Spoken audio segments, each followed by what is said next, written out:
Hello, I'm Rev Ron Larkin, Moderator of the Uniting Church in Western Australia.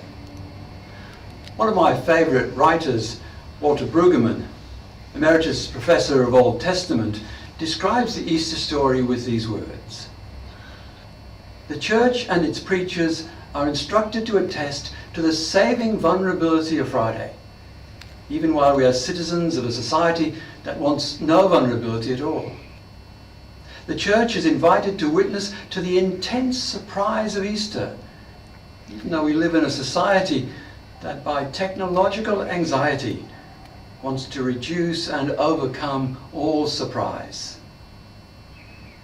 To make it a world in which no gifts are given and no compassion enacted, that makes all things new.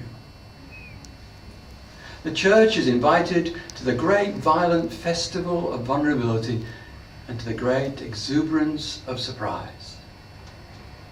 Brueggemann maintains that the story from Friday to Sunday, from vulnerability to surprise, through dread absent Saturday, is a stark alternative to a world that has failed in its extravagant claims that lack any life-giving power. That this story subverts a world of power by vulnerability, exposes a world of dread through brooding absence, and rejects a world of control through surprise. I think Brueggemann captures some of what I feel about the power of the Easter story. It is the alternative, saving, life-giving reality of our faith story and our life as followers of Christ. It is a bold and vital alternative story to live by in a world of rampant commercial and consumer culture, a world that seeks to reduce us all to mere commodities. It's also a story I find myself deeply embedded in as a human being, a story I live by day to day. I constantly find myself in Friday vulnerability over so many deaths, small and large. I find myself experiencing Saturday's brooding absence in so many grief realities, asking, where are you, God?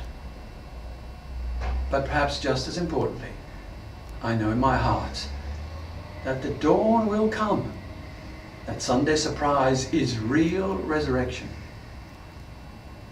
Friends, where and how will you be finding yourself as the great, mysterious and life-giving story at the heart of our faith is told again this year? My prayer is that as storyteller or listener, you will find God as you journey from Friday vulnerability through dread absent Saturday to Sunday surprise. And may the grace, peace and love of God be with you this Easter.